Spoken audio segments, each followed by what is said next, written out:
Last presentation. I will.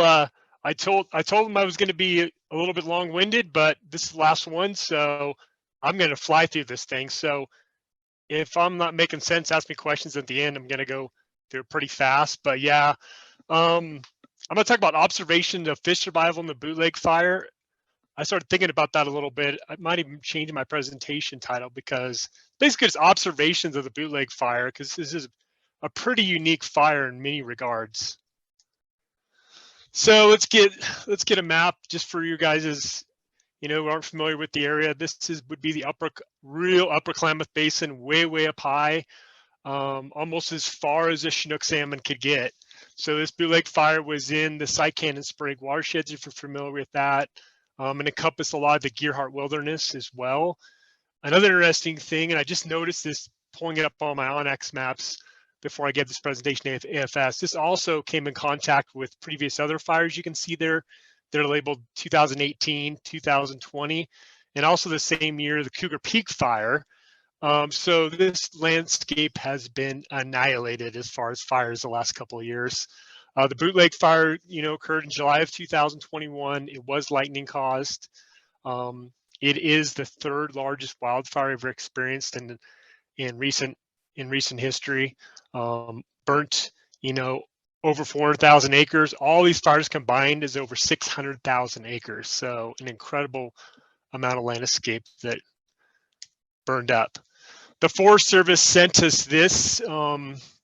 These are for 5 bull trout streams. This is basically the analysis. I like you to kind of focus on column number 1 where it says unburned acres. Pretty devastating. You look at Boulder and Dixon Creek, only 1 acre of those 2 creeks did not burn. Pretty terrifying. And then if you go to the second to last column, percentage of moderate high intensity fire, really high. Look at those percentages for Boulder and Dixon, and even the other creeks as well. These creeks were absolutely scorched.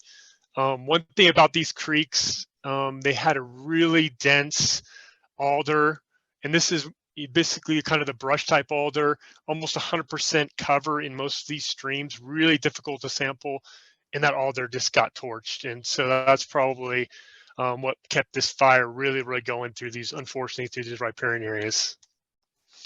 And I'm gonna go through just a perspective for you. This is kind of what the creek, this was Brownsworth Creek, one of our significant bull trout streams. Not only were flows the lowest ever documented, you can see just the color of water was appalling, horrendous. There's just so many adjectives I can describe it. It really was devastating.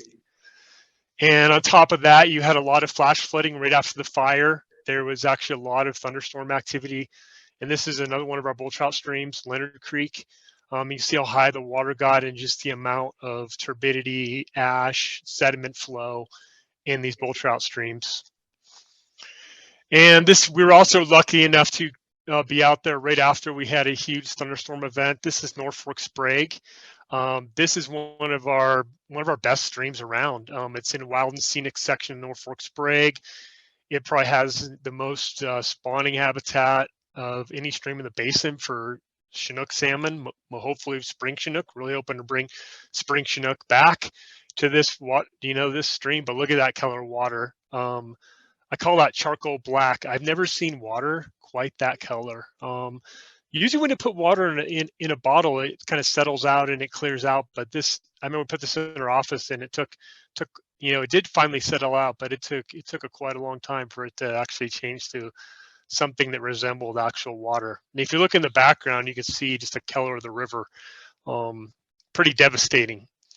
Another real eerie, almost, just absolute chaos this was in Boulder Creek. Another one of our bull trout streams is, again, after a massive flash flood event, all these worms, I'm guessing they were just trying to get out of Dodge. It was crazy. The number of some were alive, some were dead, some were almost you could describe as moribund, just kind of floating down, trying to get, I guess they just started drifting.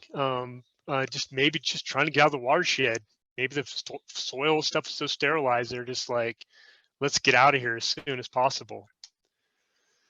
So a quick description of fish populations of Bootleg Fire. I mean, unfortunately, 6 of the 8 bull trout populations in the entire Upper Klamath Basin occurred in the fire area.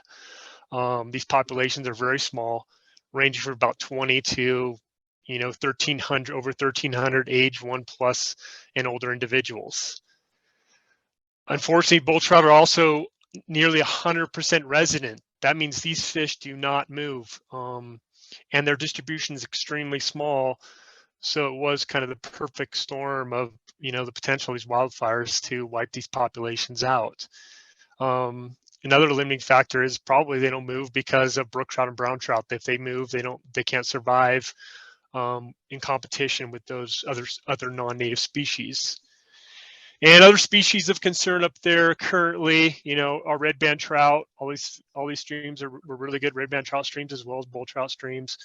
We also have 2 incredible lamprey species up there. We have the Pit Klamath Brook lamprey, which are cool, but I don't know if there's a cooler lamprey on the planet than Upper Klamath Lake lamprey, which are very large parasitic lamprey that migrate over 120 miles to get up there in North Fork Sprague. Very similar to the life history of a Pacific lamprey. Actually, over winter, what's really cool about them is we hardly ever find them, even though we seem like there's good numbers of them. We've only ever found 1 on the spawning grounds, and it was dead. So that's why I think they're so cool. Where are they up there? So that's another cool species. And marbled sculpin is, and all these are pretty much endemic species to the Upper Klamath Basin. They only occur here, of anywhere in the whole world. It's the only place you'll find these species. So real quickly, I'm going to go into some real quick data summaries real quick for redband trout for 2020 and 2021, and then I'll get into last year's results. We were very lucky to have Jordan Ortega here. He's a PhD student with Oregon State University, and he luckily had some sites that he had been monitoring extensively every month, actually. So we kind of looked at his data pre-fire densities of redband trout. You basically go in and try to get a good sample, 30, 40 redband trout. He was catching, redband trout about 1.8 every minute electrofishing. After the fire, same time frame, December 2021, we found no redband trout at all in his sample. We did find brook trout and brown trout. I guess those were probably coming. Unfortunately, is actually the headwaters, which are 100% brook trout, did not burn on the North Fork Sprague, as far as brook trout are concerned. So these species are privating from the upstream end, because you get downstream and it's nearly 100% redband trout. The other very interesting find was he found absolutely no marbled sculpin. The marbled sculpin were completely wiped out at his site.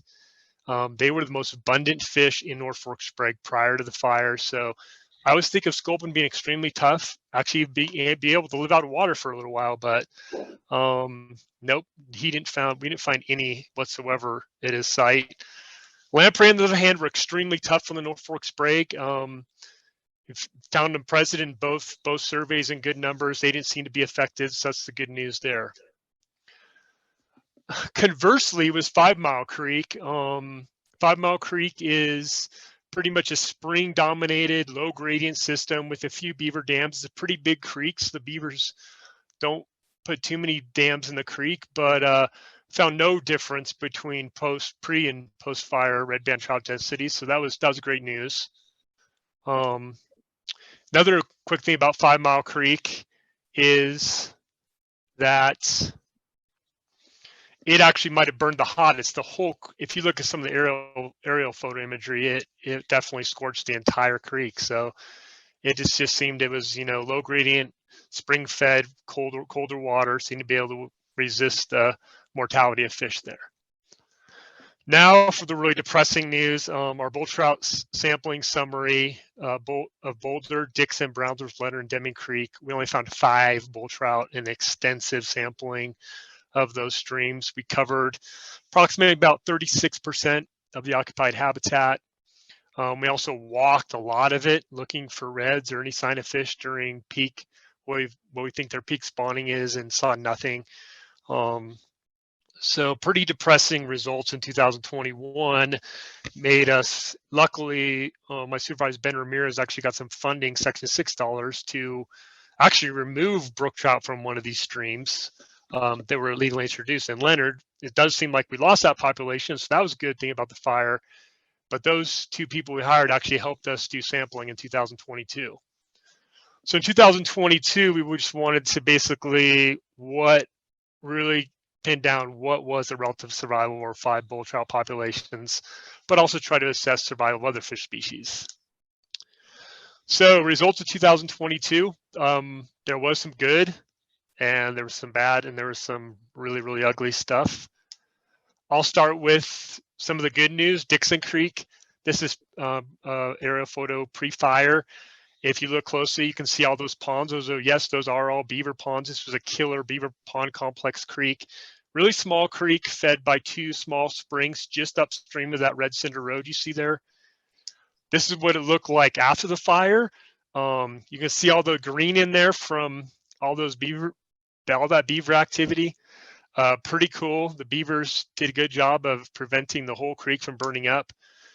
Charlie Erdman from Trout Unlimited actually took this drone photo of that same area. You can see how green it is in there, but also look on the upslope, and just how the 100% burn outside of the riparian area of the beaver complex. Inside, the beavers actually saved some trees and saved a lot of the willows and aspen as well.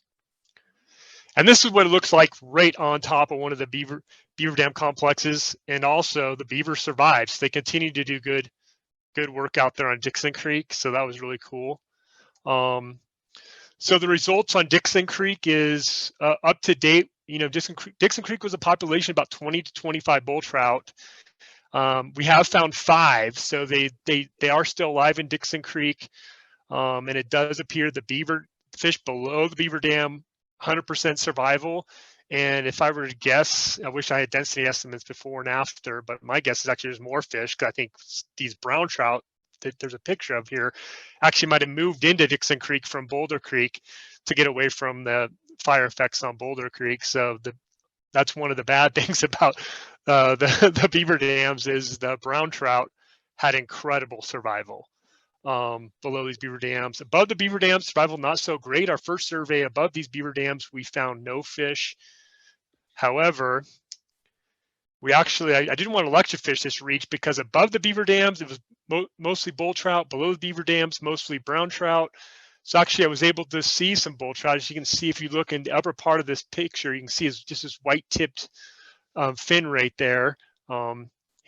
Basically his pelvic fin. He's putting his head underneath this wood. This wood was actually put in by Klamath Watershed Partnership in conjunction with Oregon Department of Forestry to add a little bit of cover, since everything got just burned so badly up there. But we were able to find these bull trout in upper Dixon, and this was an adult, and we found another adult just below this one just by walking the stream. We also observed a red and a fry also up here, so we do have high hopes. I don't know if a population can continue to persist that's that small, but at least we did find something up there in Dixon Creek. Now on to Boulder Creek. As you can see from this map, Dixon Creek in the middle, the really dark red was the whole area that we covered. In Dixon Creek, you get down to the end of that red, and it's just basically one long continuous cascade. Get down to Boulder Creek, we pretty much covered. Red was covered by electrofishing, blue was covered by spawning surveys. We pretty much covered it all on Boulder Creek. And then the red going at the very far left of your screen, going up the North Fork Sprague. Yes, Boulder Creek goes to North Fork Sprague, was also hit by electrofishing. Last year, we found no bull trout in Boulder Creek. But the good news is we found no brook trout either. Brook trout seemed to invade Boulder Creek fairly recently. Really weird, unusual invasion potentially. So luckily they seem to be all gone. What was very interesting though is, and it might be because Klamath Watershed Partnership and Oregon Department of Forestry put a lot of wood both in Dixon and Boulder above these sites, but we found spawning by both the fall spawning brown trout immediately after the fire, so in fall of 2021, and the spring spawning red-band trout in the spring of 2022 were both successful spawning in Boulder Creek.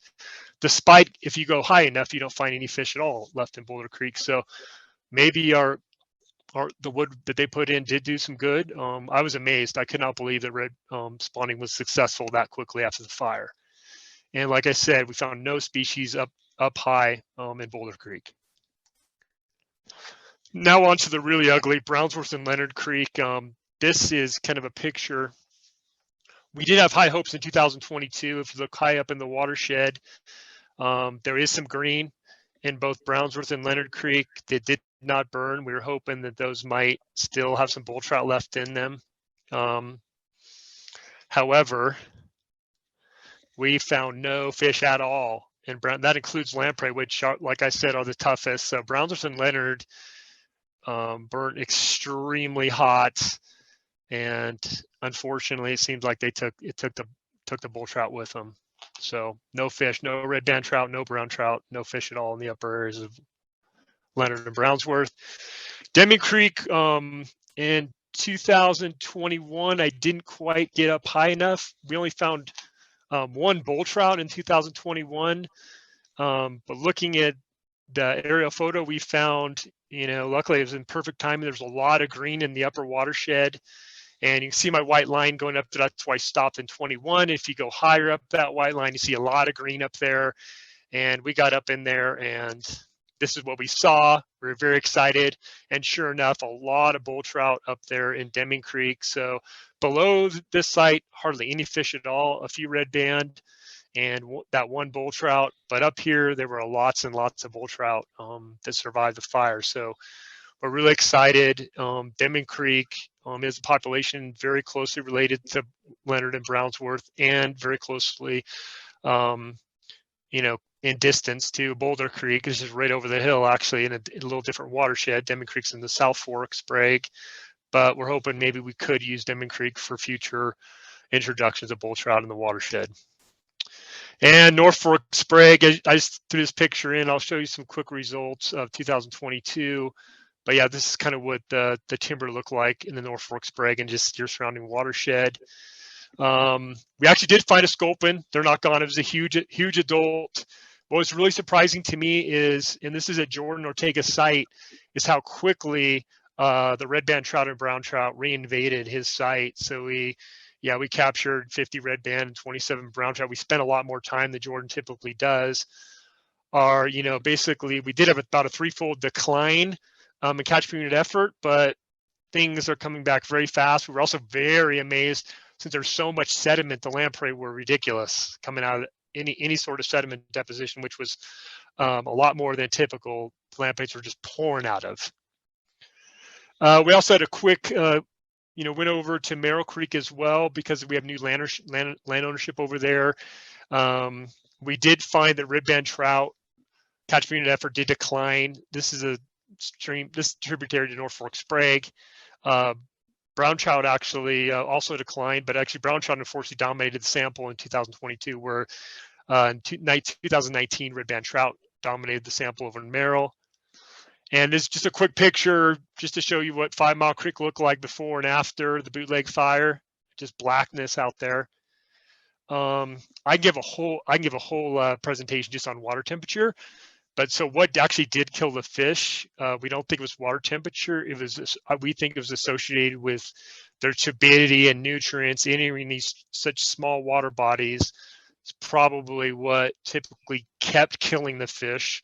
And of course, what that does is, when you have all that ash and thing going to water body, a lot of times it also take all the oxygen out of the water. So we did have some max temps that were probably above thermal maximum, as Deming Creek, the site on Deming Creek was above thermal maximum for bull trout. Hammond and Leonard, though, especially Leonard, never got up to even close to thermal maximum for bull trout. So, and you can see the maximums weren't there for very long either. They came down pretty quickly. And there's Hammond Creek. There was one tributary on the South Fork that had brook trout in it. Just up from our bull trout stream. This was historical bull trout habitat, 100% brook trout now. It did get up to an incredible 40 degrees. So that's pretty much 9 degrees higher than any salmon had ever tested. And that was recently, some research by Carol Unloff Dunn just found our redband trout, rainbow trout on the Klamath River and Keener Reach actually were tested up to 31 degrees C. So pretty cool stuff there. Trout Unlimited also continue to monitor that in Leonard and Brownsworth. Temperatures are very high. There's no shade out there. I mean, there's no shade whatsoever besides the trees that have been the dead trees, and then some trees that have been dropped in by Klamath Watershed Partnership. All sites hit, 21 degrees C. We never want to see bull trout streams get over 15. So 21 degrees C, and a lot have reached 23 degrees C. Water temperature appears unsuitable in these 2 tributaries right now. So some quick take-home messages. It appears the Bootleg Fire caused extirpation of 3 of the 8 spawning bull trouts. Pretty depressing. Other things that we've talked about, we've always talked about moving bull trout around. I encourage people, back up your sensitive populations. We've been talking about over 20 years now about moving these bull trout, having some in the hatchery, putting them into other streams, but we never did, and we never thought this would come to this, where 3-year-old bull trout populations, which all probably had over 1,000 individuals each, are gone.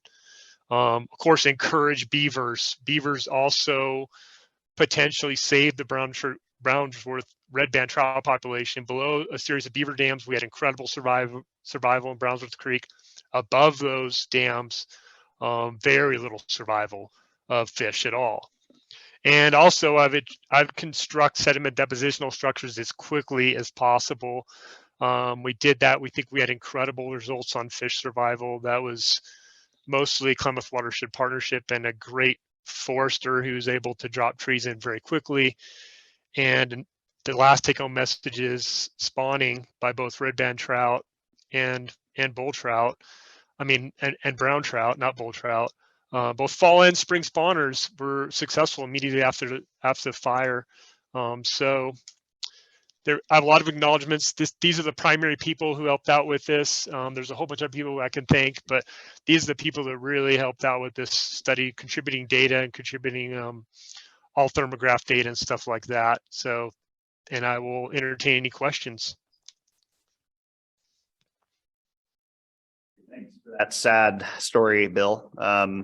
Unfortunately, but it gets back to the point I was making earlier about resilience and the need to build that resilience into our work and into the ecosystems and the genetic diversity that we have. So didn't mean it to connect so closely. Questions from Eli. We'll actually go here first. Bill, you said that you were able to drop some woody debris in for sediment dams and do some other really quick proactive stuff. Was that on private land or was that on federal land?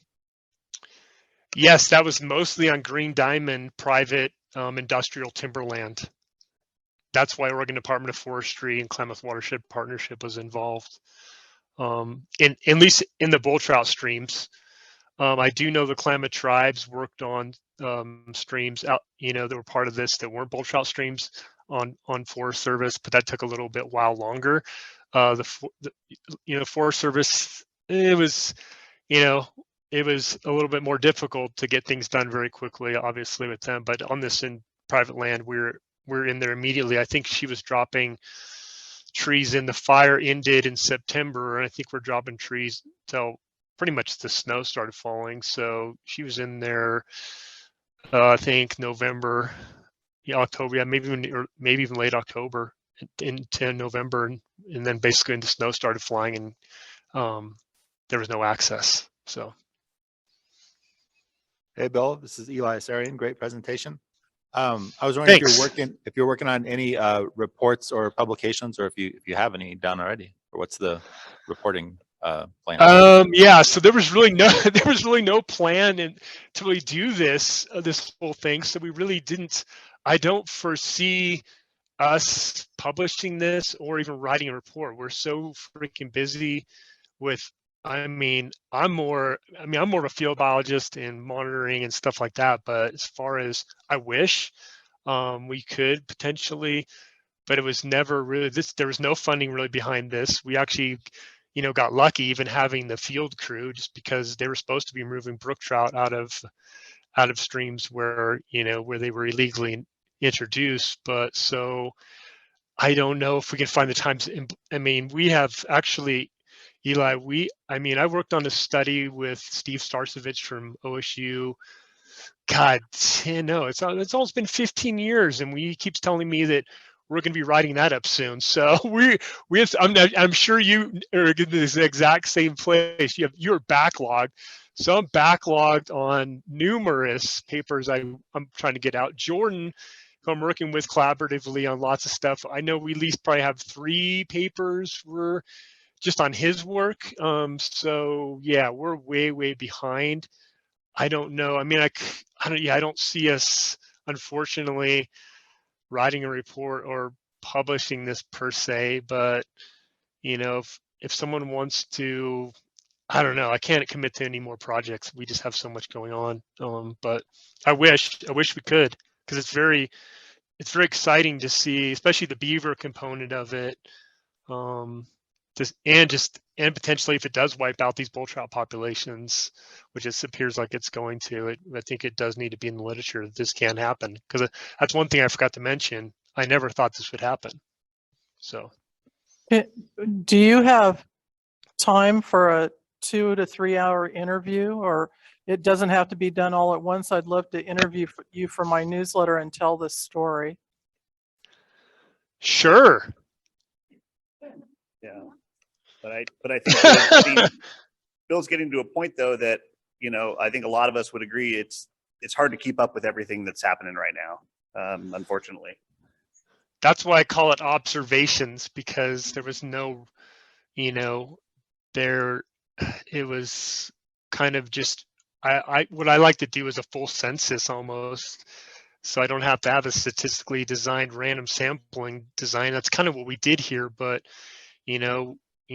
you really do need a kind of a grits sampling design or some sort of, but we did cover it all, or we tried to. I would say we almost covered the entire distribution of bull trout. That's how small their distribution is. So, but there was no real plans to, publish this. It was just like, okay, it was almost an emergency. We just we got to get out and see. This did result in, we do now have a bull trout reintroduction plan written, and we're going to go forward with that. So we're on the cusp. Actually, it looks like this year we're going to do our first, reintroduction of bull trout in a tributary of Crystal Creek over and up Klamath Lake. So things are moving on. This has pushed things on a faster timeline as well. Hey, Bill, this is Mike Belchek. Once upon a time, way back when, I did fish salvage on a tributary to the Williamson after a direct hit by fire retardant caused almost 100% mortality in that creek. Was there any evidence of fire retardant, or do you think that might have played in any role, or was it was just really hot, or maybe a little bit of both or something? Can you comment on that? Oh, great question. Yes, so there was a retardant spill that was reported on Deming Creek. It was below the core area of bull trout. We did find a few redband trout below that, but it was reported so late we couldn't investigate it. So yeah, looking at, I did see some later GIS stuff, and it looked like there was retardant that was dropped very close, or if not on, especially when they were trying to save Mitchell Monument. Mitchell Monument, I don't know if people know what that is, but look it up. Is one of the only places on United States land that, people perished from, during World War II, where a Japanese, air balloon bomb was detonated. So they fought that place hard. There's also a big spring there. So that might have been a safe haven for fish, but I found no fish in the spring, no fish around there. So it's really hard to say, but one was reported, but there might have been more for sure. And I know what stream you're talking about. Yeah, Larkin Creek was completely devastated by that. way back, I think it was the 80s. So yeah, it could have very well happened. I mean, they were really fighting this hard, especially that area was on there's a lot of green diamond area around there downstream of that, that they were trying to save at least something since so much of their land had burned up. So, and the road was right there too. So they're fighting it hard at that 34 road right through that area is paved. So they're really trying to stop the fire there. They didn't succeed, but it didn't go much farther than below that road, fortunately. Yep.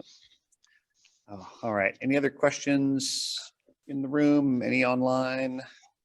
Well, Bill, thank you so much. Really appreciate that. I know you said you had something at 4:30, so we'll let you. I do. Thanks. Perfect timing.